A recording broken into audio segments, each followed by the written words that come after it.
Good evening, and welcome to episode 93 of the Political Mike podcast. Please forgive my voice as I'm still recovering from being a little bit under the weather last week. And I also want to express my sympathies to a great friend of the Political Mike, Mr. Nate Honore, who has just recently lost his dad. My heart and all of our hearts go out to him at this time.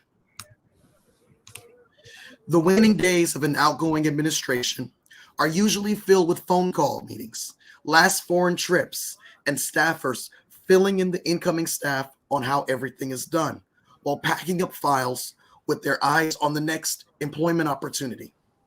So what happened in January 2017 during the Obama-Trump transition that would cause classified documents in the possession of then Vice President Joe Biden to head to his Wilmington, Delaware home and Washington, D.C. private office rather than the archives where they belonged? This past Saturday, the White House revealed that after previously reporting that one page of classified material had been found in a room next to the garage of President Biden's Wilmington house, 5 more classified documents were discovered by Justice Department personnel who had come to collect the material. As Democrats point out, key differences between President Biden's handling of classified material and Trump's handling of classified material, House GOP members have pounced on the opportunity to add this to the myriad of subjects they plan to investigate the Biden administration on. The Biden administration and House Republicans have both drew lines in the sand as they are heading towards an initial Thursday debt ceiling deadline without even a hint of an endgame, ensuring a months-long standoff that's poised to rattle financial markets and amid worries a recession this year. Transportation Secretary Pete Buttigieg finds himself in the midst of a widespread criticism for his handling of a spat of airline disruptions, and Republicans are eager to press their attack. And control of the Wisconsin State Supreme Court is on the ballot this spring, and the contest could decide the fate of abortion rights, redistricting, and more in the critical swing state. Here to help me make sense of all this are Mr.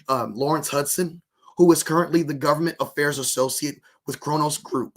Before Kronos, he worked with Viacom and BET Networks, the District of Columbia government, and with the Multicultural Media Correspondents Association. Hudson, it's a privilege and honor to have you on the Political Mic. I'll add that he's a good friend of mine from Howard University School of Law. It's an honor to be here. And HU, I'll keep my intro short. We also have with us returning Mr. Egwu Noah, who is the head of supplier diversity at Cushman and Wakefield. We're going to be joined with by Mr. Jaron Hawkins, who is a recent graduate of Howard University School of Law. He is the founder of the Reach Foundation, whose mission is to establish a productive and uplifting culture for collegiate minorities. He has worked with the My Brothers Keeper Alliance since its 2014 inception during the Obama administration, and he is currently in the process of joining the Department of Justice as a political appointee, where his work will focus on youth engagement. We also are joined today with Chiquez T. McCall, who is currently the owner and managing attorney of the McCall Law Firm, located in Florence, South Carolina. He is also a member of the Florence City Council. So, gentlemen, thank you all for making time. I want to start off the discussion by asking this question. Does the fact that the Biden administration kept discovery of sensitive records secret from the public for 2 months until media reports reveal them, that undermine the Biden administration's argument that it has been transparent throughout this entire process? I think it's another distraction for Joe Biden that he probably doesn't need. But I think it's one thing for you to tell people that you have something that you shouldn't have, and another thing for them to ask you where something is and you don't produce it. So I think there's a bit of difference between it. And then just to piggyback off of that, I feel like this is like a kind of concerted effort, targeted attack from the GOP, being as though that the Democrats just kind of did that to President Trump recently with the whole situation down, I think it was in Florida. And then on top of that, the fact that the looming question is, like, is President Biden going to run again? You know, is he going to try to seek a second term? So I think that this Egwu, right? Am I saying that right? Egwu, yeah. Eggle. To Eggle's point, is just a distraction to kind of, I guess, start to paint this narrative of President Biden in a negative light to kind of thwart any future efforts of, him seeking office again.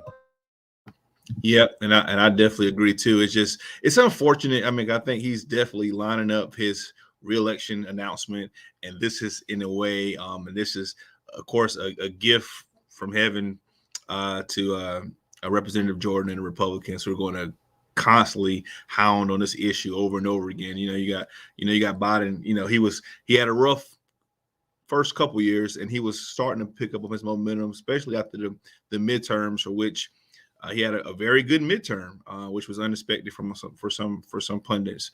So I think he was turning the curve, and unfortunately, this hiccup, this unforeseen error, this unforced error, kind of came apart. But I think they're going to bounce back from it. But it's just a gift from heaven to the Republicans and Jim Jordan.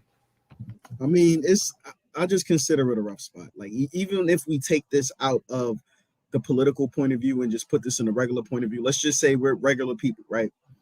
And one person has a group of friends and another person have a group of friends. When somebody attacks one group of friends, when it's an opportunity for the group of friends has been attacked to attack the other group, they're just going to do it. It's just politics. It's just the way the game is played. We should have known this was going to be the case. So unfortunately, this situation, yes, it does open the administration up to unnecessary attacks that we shouldn't be having, especially with the new I'm going to be running announcement coming soon. But I think that this kind of just opens up the deeper question of basically where are the safeguards? I think that there should be safeguards in place for any president, regardless of political affiliation, going forward to prevent top secret documents, whether they're classified or top secret, from being at their private residence or being in their private office. I think there should just be safeguards put in place. And I think that if President Biden, once he, gets this situation resolved, creating those safeguards not only would show accountability, but it would continue to show the leadership that we all know President Biden is capable of. So I know that the media is going to be talking about the problem, and of course, there's going to be a lot of, but Trump did, but Biden did, but Trump, but it's going to be a lot of that. But I think that if we take a second and just look at the potential solutions that can come from this, how can we ensure that no other president has these documents in it? Because now we have back-to-back both parties. So how can we prevent this from happening again? I think that's the question that we should be answering or asking, instead of asking, where's this, where's that, from the media's point of view, from that standpoint. And let's just be clear, right? I know Jaron, I know it's probably over the top. Jaron, you said it right. He said that what the Democrats did to Trump did it to himself. The DOJ repeatedly requested for those documents to be produced, and all they got from the Trump administration was contempt. And basically, they didn't get any cooperation until they made the decision to raid the Mar-a-Lago resort. And then all of a sudden, everyone started to cry foul about how this was unprecedented, how, this was politically motivated. But there was little attention, or at least little widespread discussion about how much built up to that moment. Now, as it compares, as the two situations compare, we know that the Biden administration, of course, is only dealing with a small amount of classified documents in compared to, I believe it was or close to 33 boxes of documents found at Mar-a-Lago. And also, we also have to consider the fact that the Biden administration has said and has demonstrated that they're trying to be as completely transparent and cooperative with the DOJ, which was a complete reverse from what we're seeing with the Trump administration as it pertains to the DOJ. So I think it's important to put things into perspective as we are comparing. But another newsworthy story that came out of this was a selection of Robert K. Hur, who was a 2017 Trump. He was selected by Attorney General Merrick Garland to investigate the handling of classified documents by President Biden. There was a lot of speculation as to whether a special counsel would be chosen, and lo and behold, it did come to pass. I want to get your thoughts on the selection of Robert K. Hur, who is, by the way, a Trump appointee, who's going to be looking into this matter. I think that Mr. Garland was very smart in his selection. because he wanted to select somebody, and I understand it. It's all about optics. I truly, truly believe that. He selected somebody that's a Trump appointee. There can be no accusations of favoritism here. You have to treat everything the same. And I think that it would have, Mr. Garland would have been criticized due to how he was involved in the previous, in regards to the previous investigation on President Trump and, whatever was going on in Mar-a-Lago and things of that nature. I'm not fully aware of the situation. I know it, but again, things are still being investigated. So I'm not going to make any claims or points or claim I know anything that I don't. But appointing somebody that is a Trump appointee ensures that neither side nor media nor anybody can say that there's favoritism happening. You got to treat everything the same. There's attorneys on this call. There's recent graduates on this call. We understand how important it is to be fair. So I think that the appointment of Robert Hur was very smart in regards to optics point of view and in regards to just the court of public opinion, because as we know, that's just as important sometimes as the court of law itself. So I think he was very smart and very strategic in appointing him as the special prosecutor.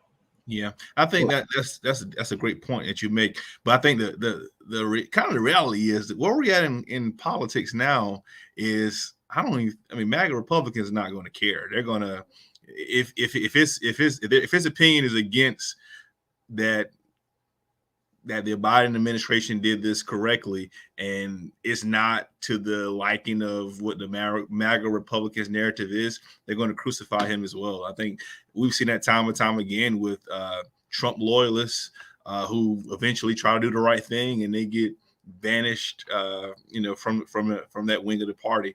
So I think you're right. I think from an optics standpoint, that's great for Merrick Garland and the Biden administration. But just the reality we're in, I don't. Some people are just they have their selective bias in what they want to hear and what they want to believe, and it could have been Donald Trump, the Donald Trump Jr. as the special counsel. If it's not the narrative they want to hear, I think we're going to be kind of just. It's an unforced error. I hate it. I hate that it happened, but it's kind of an unforced error that the Republicans are going to hound on until 2024, all the way into 2024, because it peddles a narrative of what Trump's always saying is they're treating me so unfairly. And when Obama did this, Biden did it, everybody did it, but they treat me so unfairly. So it's tough, but that's what's going to happen. And that's why I think that it was so smart to make that appointment instead of appointing somebody that may have been seen as a President Biden loyalist or a Democratic loyalist. You bring somebody in, you even the playing field, you make it fair. No matter what the ruling is, or no matter what anybody finds out, still going to be criticism. Criticism comes with the territory. We are in politics. People get criticized for what they put on to go outside. People get criticized for what lunch they eat. So we know that criticism is going to exist. But to protect and shield yourself from misconduct accusations, that's important. And I think that he shielded himself as well as the Department of Justice from misconduct by appointing somebody who somewhat was appointed by President Biden, by President Trump, and they're expecting him to rule a certain way. He still has to follow the rule of law. You have to remember that. So, and if he doesn't follow the rule of law, now he has to answer the questions, and the special appointed investigator. So I think this was a masterclass and a genius idea of using politics in order to create a fair playing field and to shield the department from any charges of misconduct or favoritism and things of that nature. I think that that's very important. The thing about Robert Hur and his appointment, of course, he's currently a litigation partner at a firm called Gibson, Dunn and Crutcher. This appointment, of course, like Lawrence was saying, signals to the Republican base that we're not playing politics here. The DOJ came in, remember, 2021, with the goal of trying to undo all of the politicization that the DOJ had endured during that Trump administration with William Barr, and then before him, Senator from Alabama, the guy who was a big disappointment to Trump in the first quarter of the Trump presidency. But what's important here to me is what James Carville said the Biden administration should do. Stick to the message. We're fully cooperating with the DOJ. We're focusing on running the country. And continue to point out the Republican Party is the party of George Santos, the party that tells you one thing when it's time to campaign, and then it's a whole different story once they get the job. They spent all of 2022 talking about inflation. They spent all of 2022 trying to scare people about the border crisis, about crime. And what have they produced? What have they done since they've taken office? They had a dog and pony show of a speaker's competition, and now they want to just launch a myriad of investigations into subjects that no one asked them to investigate, wasting taxpayer dollars. And so, the same way George Santos lied about everything about his life, they lied about what they said they'll do. They lied about how they said they're going to address the problems concerning the majority of the American people. Put them on blast. This is about 2023 is all about 2024. That's how you take it to them. The ball is in their court. Continue to force them into a corner to explain why Trump has to have gone back and forth with the DOJ before it got to that Mar-a-Lago raid. And then ask them why it is that Trump is still not being transparent with not just the Mar-a-Lago documents, but also with his own taxes.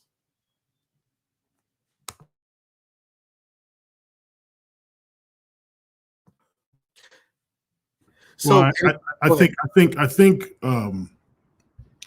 Well, first of all, that's a lot to talk about. We'll go into the taxes later. I think Joe Biden.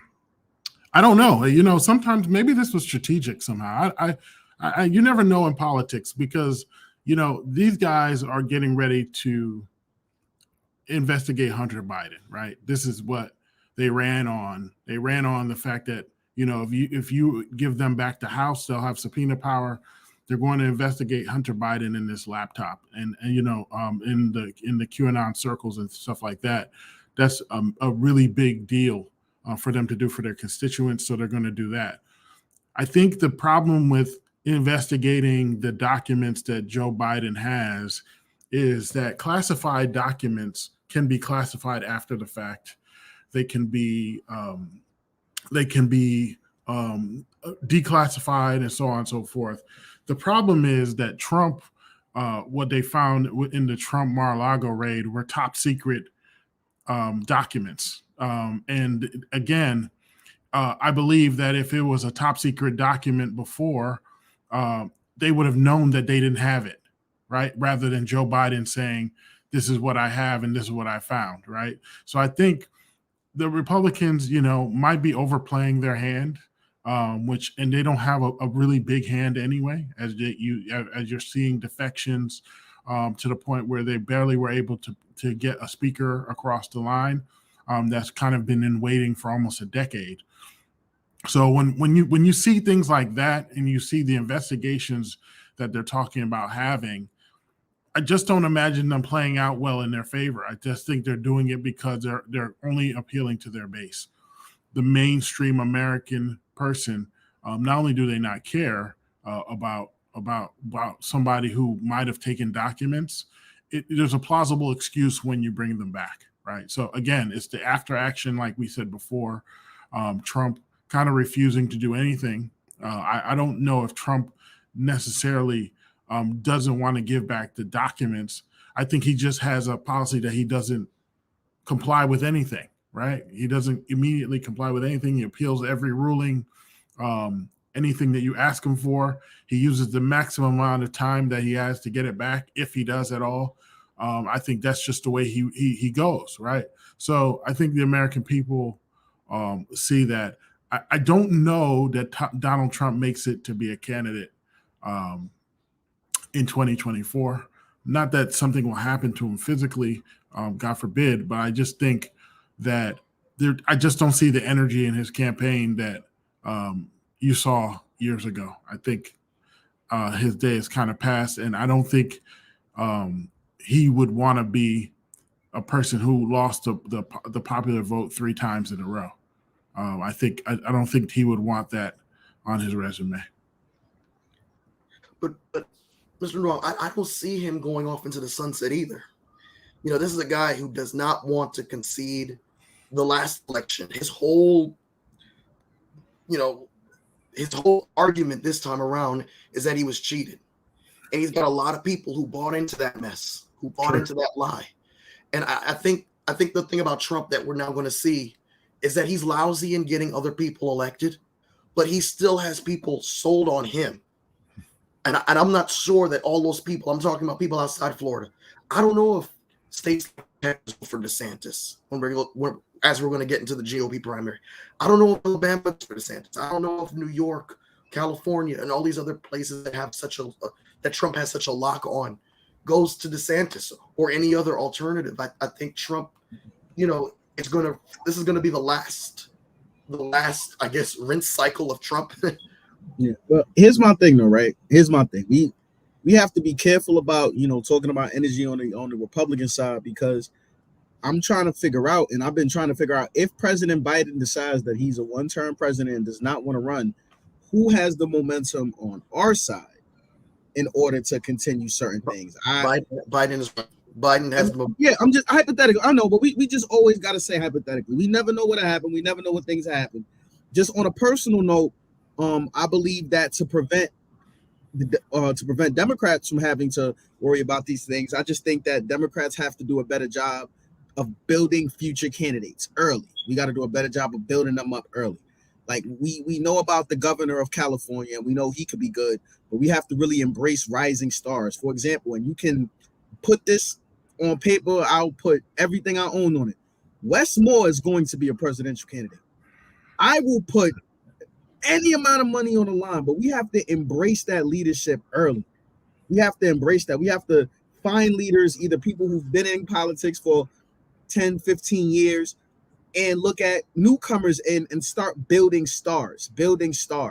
And I think that's what Republicans have had in the last few years. They've had stars. President Trump was a star to the Republican Party, still is. His name still rings bells no matter where he goes in. DeSantis, star in the Republican side. They're building stars. We have to do a better job of building stars. So let's say, God forbid, if there was a possibility that President Biden would not run for a second term, we already have stars just waiting in the wings to kind of be able to take over. So I think that's something that we just got to really focus on. I'm sorry for taking things a little off topic, but I've just no, it's good, but I think stars fall fast also, right? Because if you ask 2 years ago to this day, maybe 3 years ago to this day, and you said, "Is Cuomo is he going to be that guy?" Everyone would have said, "You know what? His performance and how he ran things in the state of New York during the pandemic well suited him to be a candidate." So stars fall. Wes Moore, my guy. So Wes Moore is one of the few people who I will come down from New York and campaign in Iowa for if I have to, right? Mm-hmm. But that's what I'm saying. It's unfortunate what happened with it's unfortunate what happened with Cuomo, but you also got to vet your stars. You got to vet them. You got to make sure they're properly vetted and to make sure that these circumstances won't pop up. Sure. Or there was no misconduct in the past. You got to properly vet them. As they're becoming stars, you got to do the vetting process. You have to. That's how you protect the party. That's how you protect the party's interests. Democrats have a moral. They deal with morality issues differently than Republican members do. I don't think DeSantis, though, if we look at that model, and I know, Mike, I don't hope we're not jumping to this topic before you want to get there, but I just don't know his appeal, if he can appeal to the middle of the country. I don't see it. I don't see it. And I think, Wes Moore is my guy. He would have problems at this time too. But I think, he's governing Maryland. People forget is a southern state, though it's kind of in that mid-Atlantic area. But it kind of has a dual personality. He's the first Black person ever elected to statewide office. He has a military background. He has all the goods, in other words, Rhodes Scholar.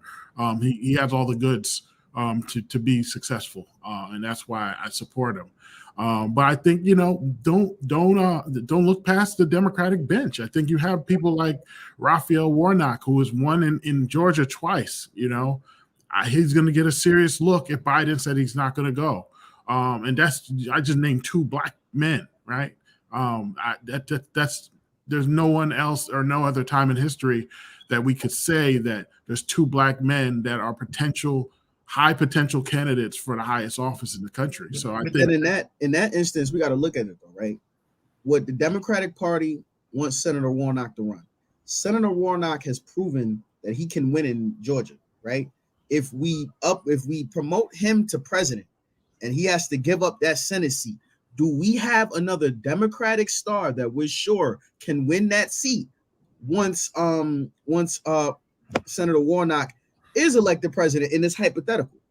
That's why we need to have up and coming stars. We need to have established stars, and we need to have legacy stars. We have our legacy stars. Nobody on this call can tell me that Representative Pelosi is not a star.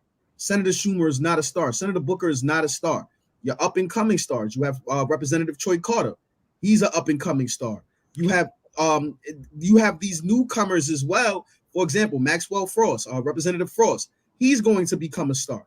Jasmine Crockett, she's going to, Representative Crockett, she's going to become a star. We have to build these stars so that we have a system where we have more than one person and another person, to where if somebody leaves, such as Senator Warnock, we already have a star that already has recognition to put in place to take that seat, because I'm not sure we can put somebody else up there like Senator Warnock that will win Georgia.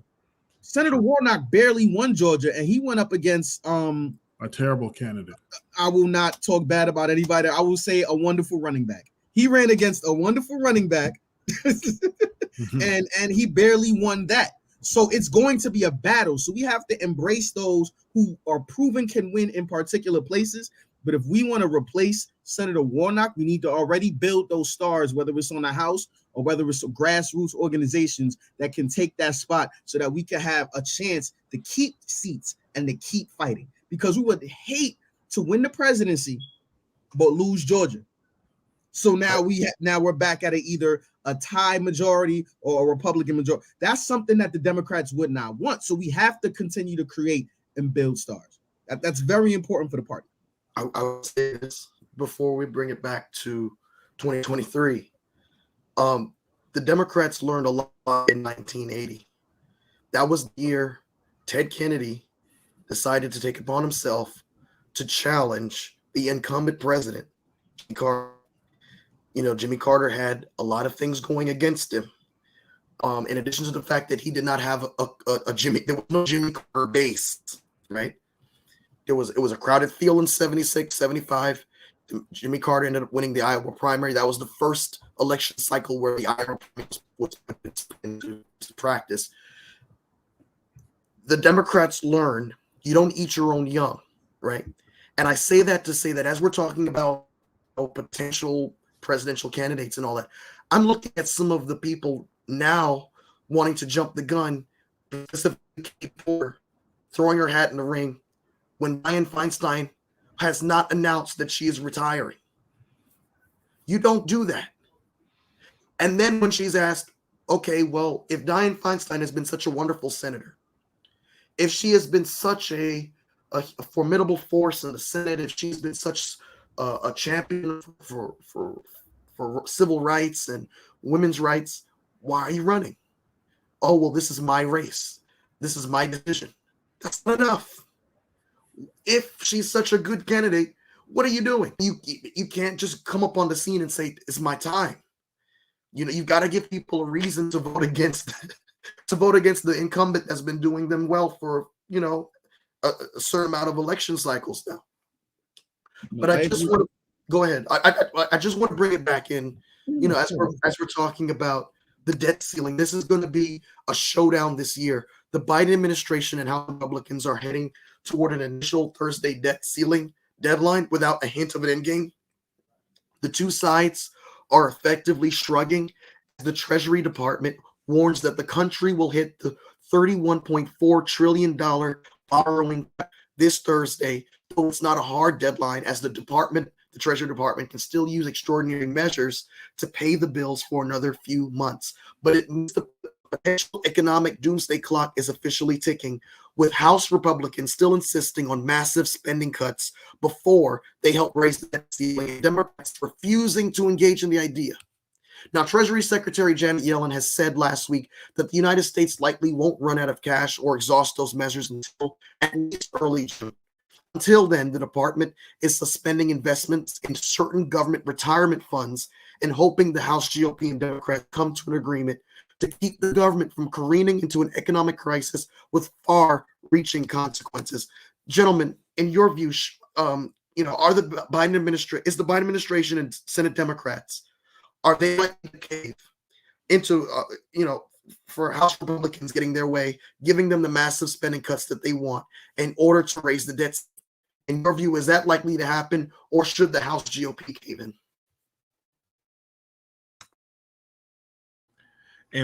In my view, I think it's kind of a big quagmire, and so to speak, because I think we all know that the House GOP is in a different area now, where we saw this spectacle online or on TV, where normally these backdoor deals are done in the back, but these backdoor deals were now done on national television.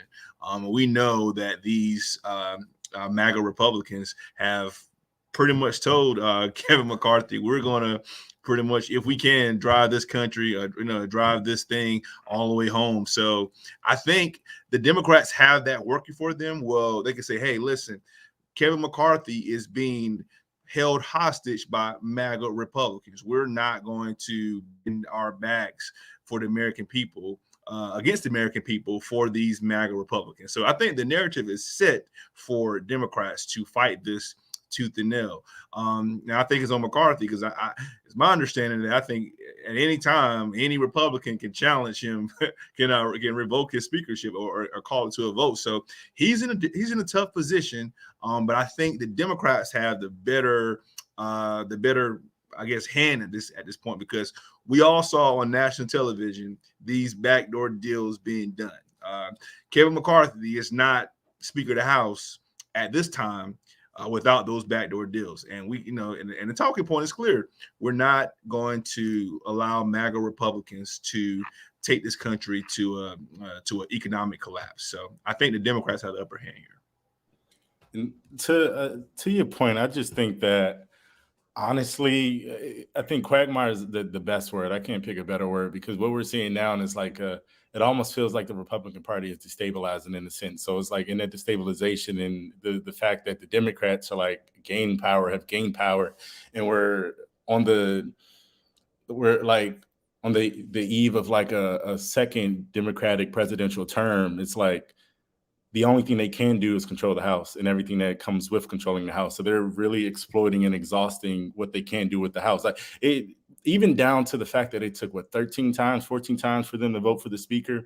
They knew before they got into that meeting, that vote, that wasn't going to happen. They already knew that their party was in disarray. And so it kind of comes off as this is all just like a ploy in like one big distraction. And I don't even mean to jump ahead. So Mike, please forgive me. But even when we discussed like the Pete Buttigieg measure, like I think that is all one big distraction, because first openly gay cabinet member, a presidential hopeful in the past that became a cabinet member who probably will be a presidential hopeful in the future. And granted, all the flight stuff is problematic in a sense, but at the same time, I do think that the way that his team has been handling it isn't necessarily awful. But of course, like I said, back to my point about the Republican Party that's in disarray, and they're just trying to like run amok and make a mountain out of a molehill. That's pretty much what we're seeing across the board. The thing about this whole scenario is that we saw Kevin McCarthy, along with Eric Cantor and Paul Ryan, with the three of them going back to the early part of the Obama administration, right? They were very wonkish. They were very, that was like, that was the think tank on the House of Representatives for the Republican side as it pertained to fiscal policy. Yet we saw that with John Boehner as the speaker, and with the grand bargain in the rearview mirror, we saw that there was nothing that these Republicans were able to agree to. Obama himself was visibly frustrated when he went to the White House podium after thinking that he was going to get to a deal around 2011 and asked the question, can they say yes to anything? You know, this is a man who went and cut entitlement programs in hopes of being able to meet in the middle somewhere. John Boehner himself wanted to take the deal. And yet he had such a rowdy caucus that he couldn't even take what would have normal in any other time before the Tea Party existed would have been just a no-brainer to take. Fast forward to over 10 years later, here we are. Kevin McCarthy's now where John Boehner used to be. And now we're with an even more extreme group who's more willing to see their own credibility back at home go up if it means blowing up the whole system. There's no method to the madness, right? They have no killing the hostage. It used to be that you keep the hostage in order to get something in return.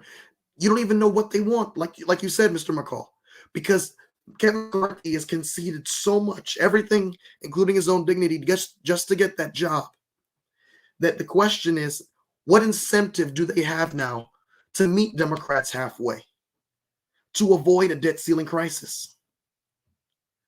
And so now the White House is in a situation, the Congress is in a situation because now the House of Representatives is controlled by this right-wing crazed group that's more interested in political credibility among their own like-minded base rather than getting solutions done. And so this is going to be a showdown to see for the year. This is going to be the major political story.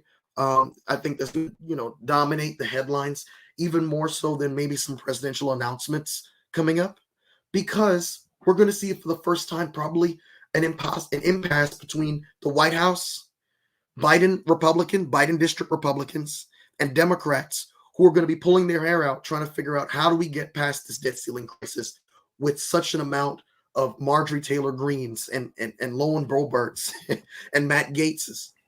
Yeah.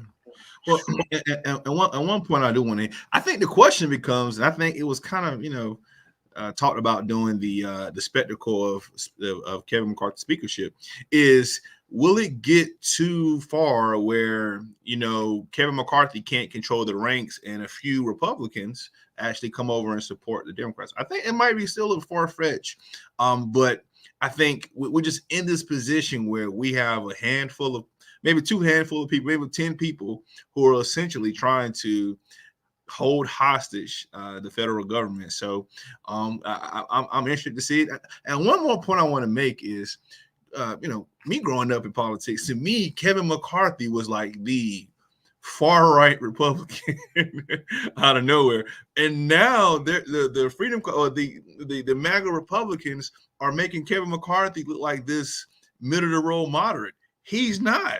So that's the crazy thing about it. Kevin McCarthy he's probably the most conservative speaker we had in a long time. So for us to be in this position where Kevin McCarthy is considered a moderate, I think we might be at an impasse. And I don't know if some Republicans may come over, but I think the Democrats have the best hand to say, hey, listen, we're not willing to bend to these MAGA Republicans. This comes out around. And even to that point, I think that the Democrats actually might have an advantage right now, being as though that they're not the majority in the House, and that the Republicans have outwardly displayed a massive chink in their armor. So it's like you guys couldn't even, vote for your own party member to be Speaker of the House. So it's like, okay, what else are you all not willing to vote on in a concerted effort? So if I was currently a member of Congress on the Hill, I would absolutely be looking to see what else can I exploit this party out of, being as though that they're not one cohesive unit right now. So last week, the press secretary, Karine Jean-Pierre, made a statement that many are saying would undermine any possible deal between congressional Republicans and the White House. And that is, we will not be doing any negotiation. Now, in your view, did that statement undermine any possible deal between congressional Republicans and the White House?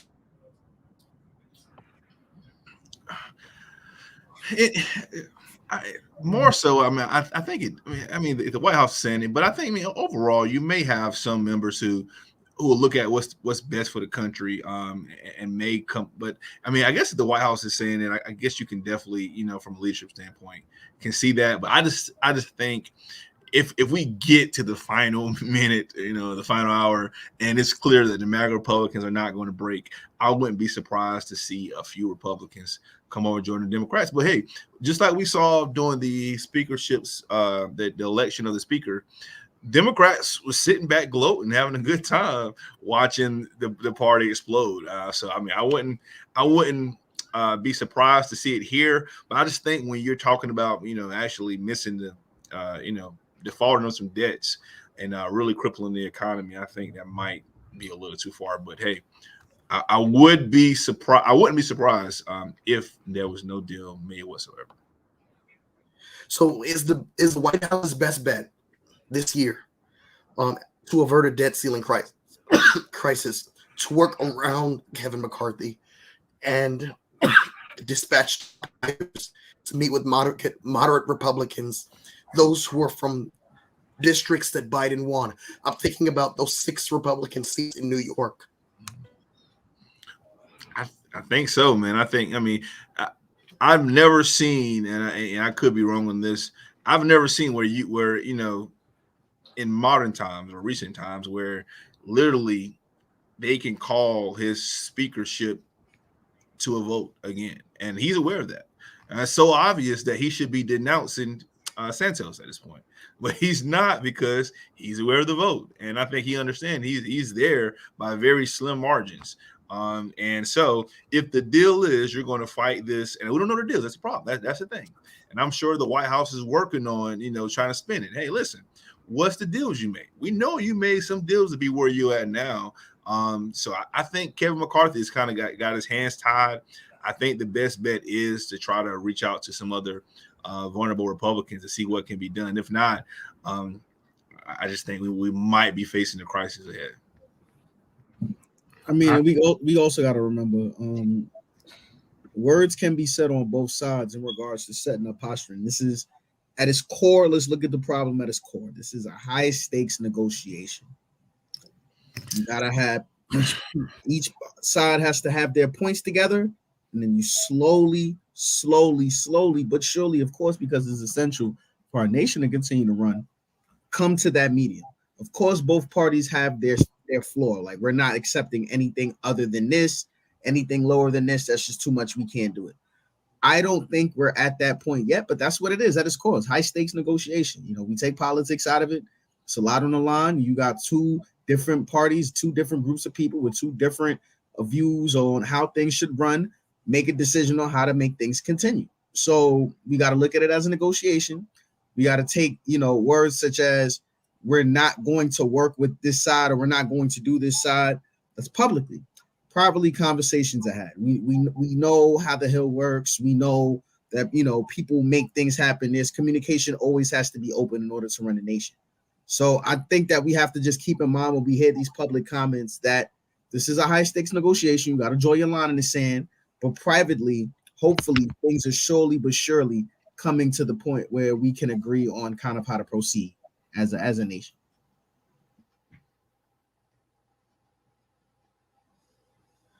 Edwin, you're about to say something. Yeah, well, I think I don't know. I've never really seen anybody who gets in their own way or steps in it as much as Kevin McCarthy. I think over the years he's shown over and over again that if there's going to be someone who's going to mess it up, it's him. But what I will say is he's in a position now that it's really his exit plan, right? He's really looking at how it's all going to end now, because there's no way he can come out of this situation as the champion of either side, right? Because the Democrats don't trust him, and then he has an effective amount of people who can squash anything he tries to do in his own party.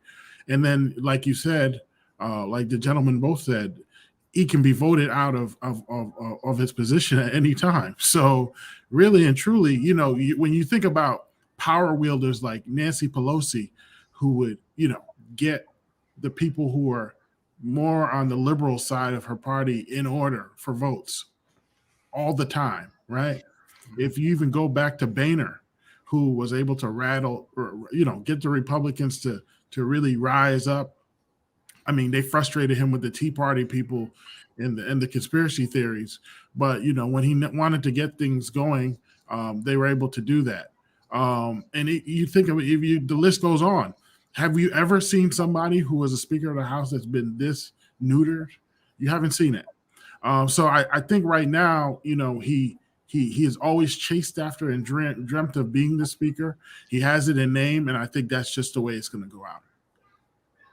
And it only takes a vote of confidence of one for this whole debacle to start all over again.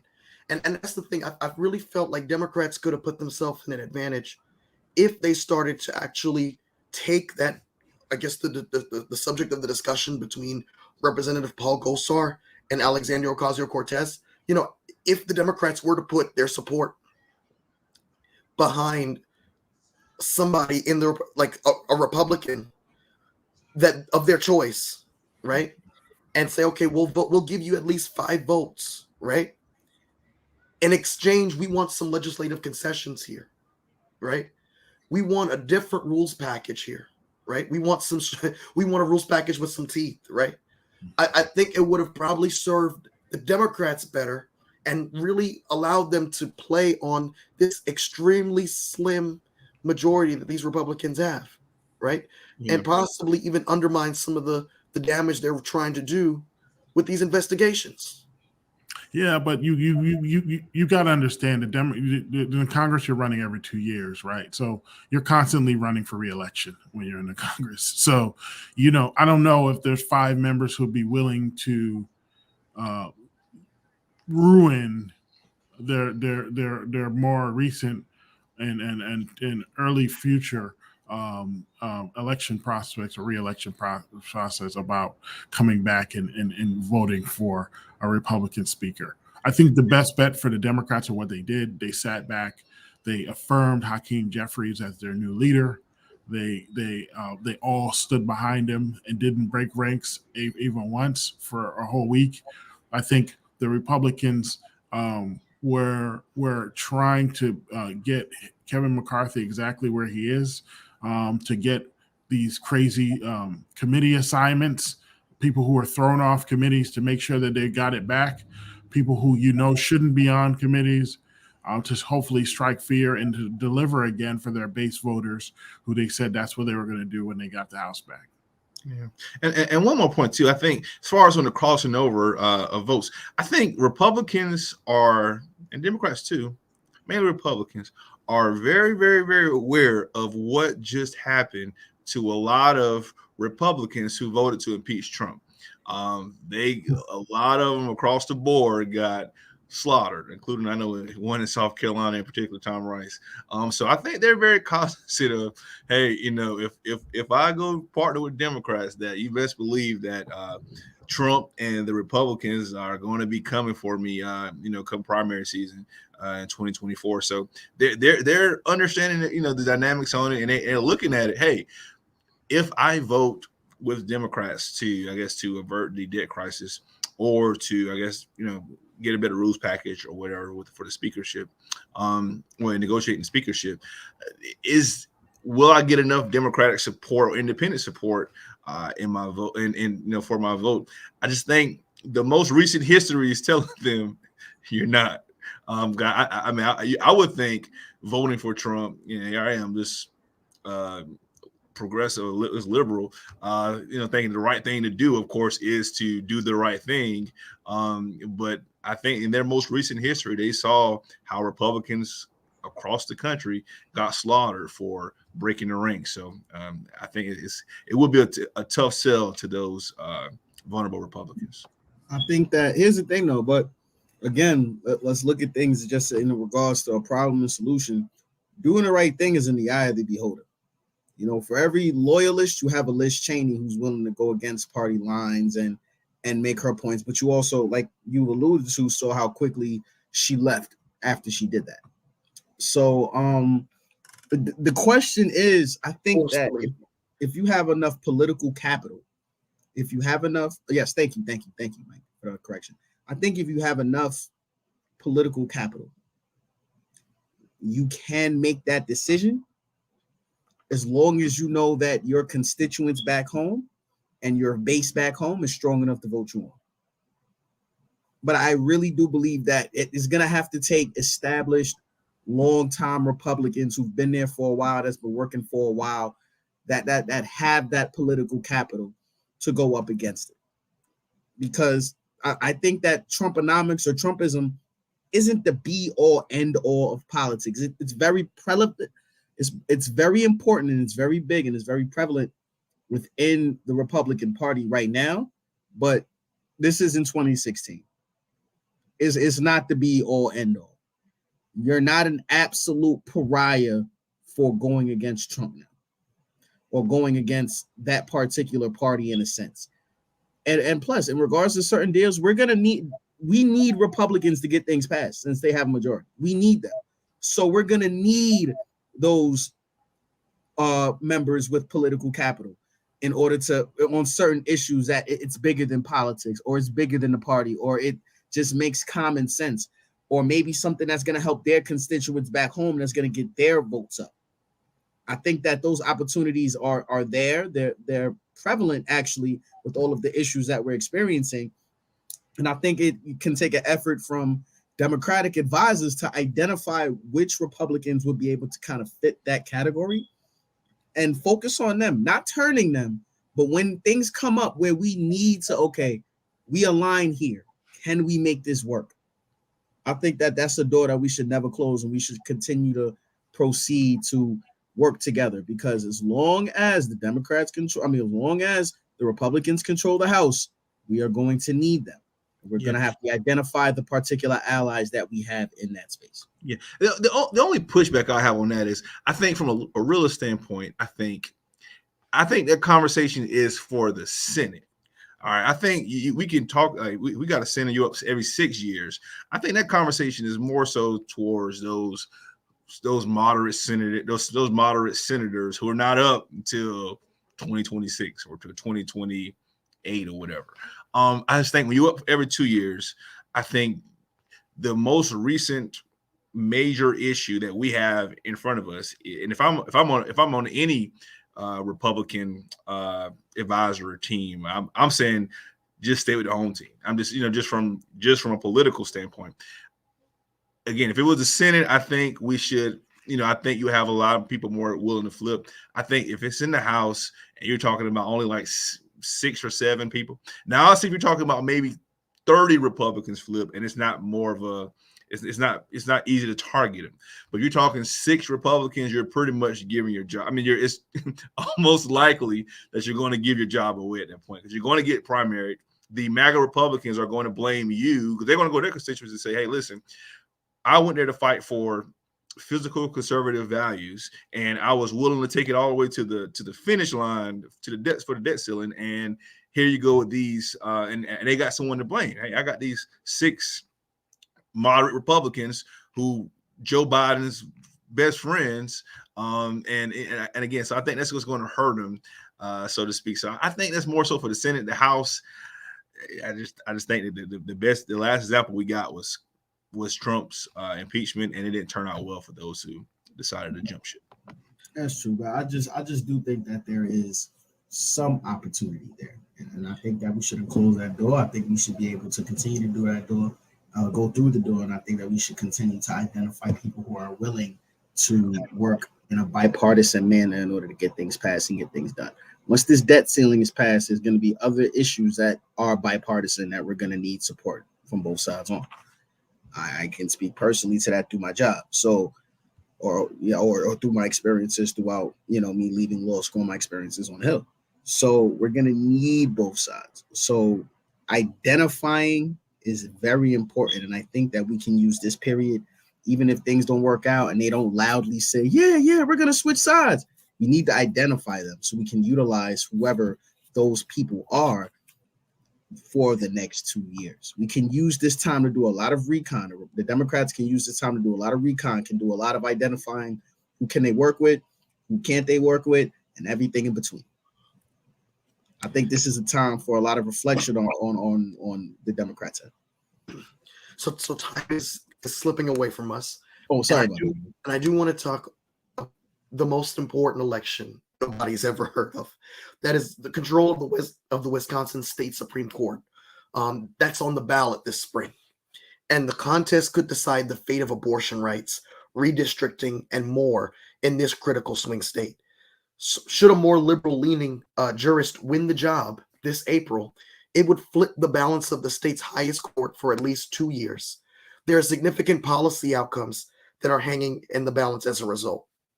The court chose the state's political maps for the decade after the Democratic governor and Republican controlled legislature deadlocked, and it's likely to hear a case challenging Wisconsin's 19th century law banning almost all abortions in the near future. Wisconsin Supreme Court also decided major cases on election laws and voting rights before and after the 2020 presidential elections. The 2023 Wisconsin State Supreme Court race is the most important election that nobody's ever heard of, said Ben Wilkler, the chair of the state Democratic Party. He said that it has implications that will affect national politics for years to come, really at every level of government. And so I want to guess your thoughts on this election, gentlemen. I know a lot of us are thinking about upcoming gubernatorial races like the one in Kentucky with Andy Beshear. Many of us are thinking about presidential announcements to be made. But this is an election that really has probably the most tangible impact that we could see. And I want to ask your thoughts on this as it pertains to us being in a post Roe versus Wade America.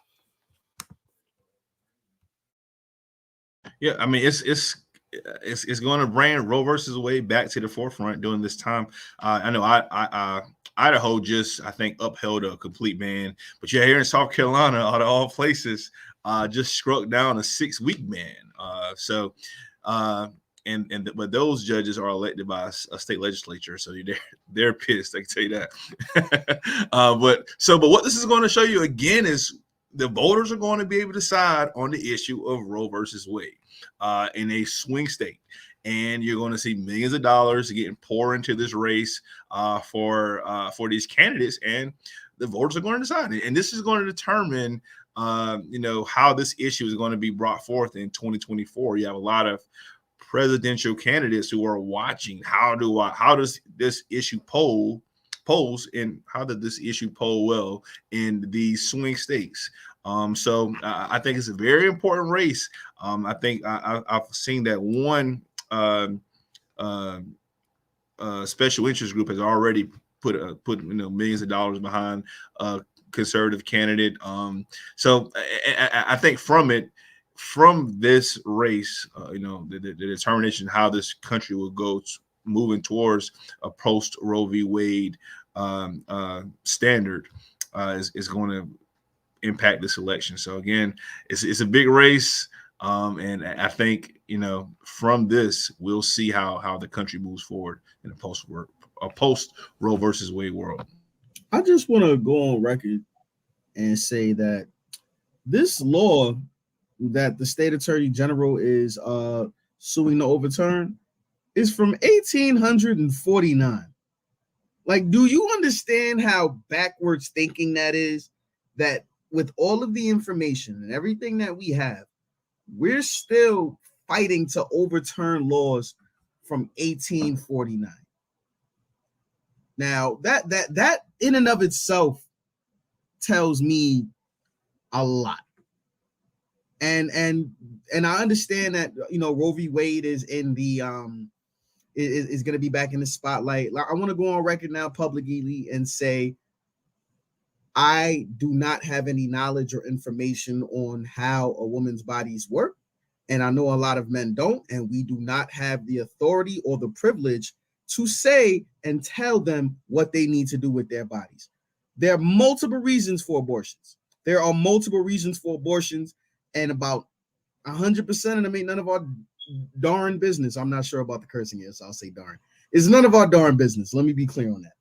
But another issue, like Mike was referring to, is redistricting. The redistricting argument is going to happen in Wisconsin, and we see what happened in New York with redistricting. Like we're losing seats. Representative Maloney lost because of a structured district. So that's going to be extremely relevant as well. There's already reports on Planned Parenthood bringing about 600,000 to 700,000 to the area. Former Attorney General Eric Holder is going to be going in there towards this year to kind of just help with the cause on the Democratic side. This is going to be a war, and we may not have heard about it now, but I guarantee you, as we get closer to that election, this will be one of the most national state elections that we've seen in a while, because the stakes are extremely high. Yes. And to add to that, let's look at the dynamics. The court currently has a 4-3 conservative majority, but one of the conservative held seats is open after Justice Patience Roggensack decided not to seek another term.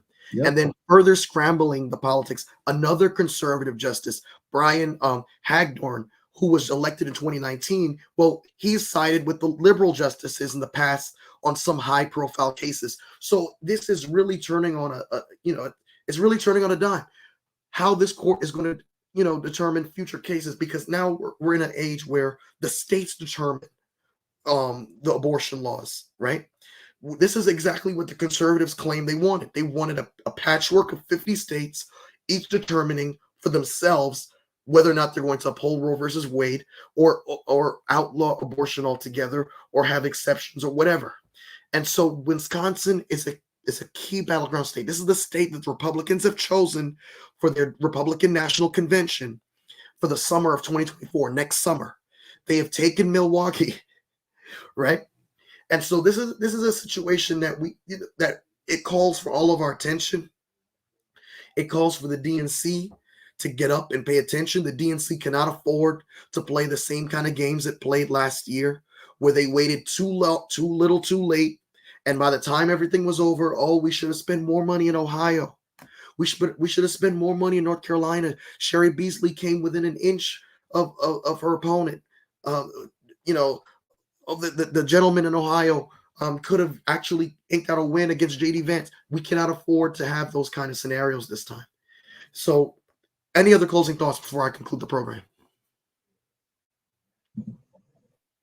Lawrence pretty much said it all, but to close, what am I going to say? It's just like all spotlights are on Wisconsin, because even I'm gonna speak it into existence. Even after they get the liberal majority and the left side wins the election, and then we have a 4-3 liberal majority, then it's just going to set the precedent for a lot of those other GOP states to really decide how they're going to move forward with it. Like, hey, Wisconsin did it. It's been like this since 1849. This law, or the overturning of this law, kind of uplifted and I guess reformed the infrastructure of the state, and they turned out fine. The economy's fine, the job growth's fine, all of that. And I think that would be a good indicator for a lot of right-leaning states to kind of make that switch and show them change is good. This won't mess up the flow of things in a sense. I mean, we want to disrupt the flow, how it's currently flowing, but in terms of the state structure and the state stability, that, we're moving in a healthier option. Because like Lauren said, it's none of our darn business what we do with the woman's body. And then even with that being said, after they overturned the law, and I really wish that we can use Wisconsin as a case study to see, why women are going to get abortions, so that we can uplift that data, that we, hey, I had this heart problem, I had this other problem, brain aneurysm or something, and bringing this baby to full term would have done that. So hopefully it outside of the fact of the argument of overturning the law, I really hope that we can shed light on why women do this, so we can support them more, instead of just trying to control a woman's body and keep arguing against them. I just want to say, let's just take a look back, because it's still baffling to me that we're trying to overturn a law that's happened in 1849. let's talk about some of the things, how far the nation has come from 1949. On January 23rd, 1949, Elizabeth Blackwell became the first woman in the United States to earn a medical degree. The first woman in the United States to earn a medical degree, graduating from New York's Geneva Medical College. February 4th, the University of Wisconsin began. It started in 1849 in one room with 20 students. You could even go to the patents that were created. There was an envelope making machine that was patented January 23rd, 1849. We don't even use envelopes anymore in 2023. We're using emails and text messaging and things of that nature. The nation has come so far. So for us to still be going on with law and fighting to overturn law from 1849 is absolutely baffling. And I hope that this is the beginning of us starting to overturn the old thinking and using critical thinking and using common sense to be able to solve our problems. Like, as you can see throughout my conversations here, I don't attack parties. I don't attack people. I don't, tit for tat. I don't do that because I understand that both parties need each other in order to get things accomplished and to get things done. Now, some people, what they do is absolutely egregious. I will admit that until the cows come home, and I'm able to stand on business when it comes to that. But we have to understand and start looking at things and not let media sensationalize us, not let certain opinions sensationalize us, and understand that both parties need each other. They're at their core problems that we need to find solutions to. And we're going to have to work with people with different viewpoints, different points of view, different upbringings to find that solution.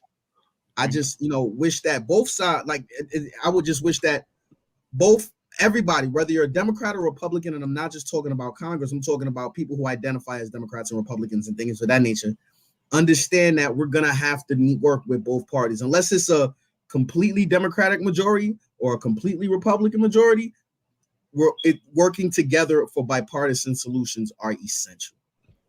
No, So wholeheartedly agree. And to the point I was making earlier in conjunction with your point, that's what I said, aside from the actual issue area that this argument focuses on, which is abortion, but I really hope that states take a moment to reflect upon their own constitutions and their state legislatures and the powers that be and see all the inundated archaic laws that exist. It's let's just do a policy overhaul. Let's see all that's out there, all that was 200 years ago, they decided to ban abortion. To your point, Lawrence, that is extremely problematic. It's what? And just to be clear, it's certain issues that I'm bipartisan on, but I'm full pro-choice, full stop. Absolutely, it's not our body at all. And legalize cannabis too. Let's take it off Schedule 1. Let's take it off of Schedule 1. Let's have these. So let's have some provisions in place. Let's pass these bills that's going to move the culture forward. But that's another conversation for another episode. Wisconsin is not the only one. That's the problem. Yes, let's focus on the issue of abortion, but the bigger issue is that Wisconsin is not the only state that has these problems, that has all of these archaic laws, that has all of this hoopla, these right-wing majorities that are, pushing this just old and tattered agenda that is no longer serving the current interests and the current progress of the country. Yeah, and I'm thinking closing thoughts on an issue, Mike. What I would say is, from a polling standpoint, pollsters are going to love this because this is not a presidential election year, not a midterm election year. This is going to be based off of turnout, and if you're going to see more women turning out because of this issue, and you're going to see, talking points. This is a great time for talking points if you're a candidate, because you're going to see what's going to work now and what's going to work in 2024. So pollsters are going to love this race because it's going to, let the country know where it's in a swing state where this issue rests at with the country. Again, I'm pro-choice, 100% pro-choice. But I just think there's some people on the other side of the aisle who looks at it completely different. And this is I think the reason why Democrats were so successful in 2022 is because of this issue, and because it's still on the ballot. It keeps Democrats relevant in the notion that we care about women's rights, and of course, women's rights to choose. So again, pollsters are going to love this race. And thank you for having me. With that being said, I want to thank each of you gentlemen, Lawrence Hudson, Jaquesty McCall, Jaron Hawkins, Edwin Nwoko. Thank you so much for what you brought to the Political Mic, episode 93. With that being said, I want to just continue to encourage the viewers to just, challenge those sources of news that you plug into, and only plug into reputable sources of news. Refrain from sketchy sources of misinformation and disinformation. This is very crucial. It's the most basic part of being a citizen, and to be engaged and to form your own opinion. It's crucial that you plug into reputable sources. So thank you all so much for what you brought to the table. With that being said, I'm going to go ahead and conclude episode 93 of the Political Mic podcast. Have a good night.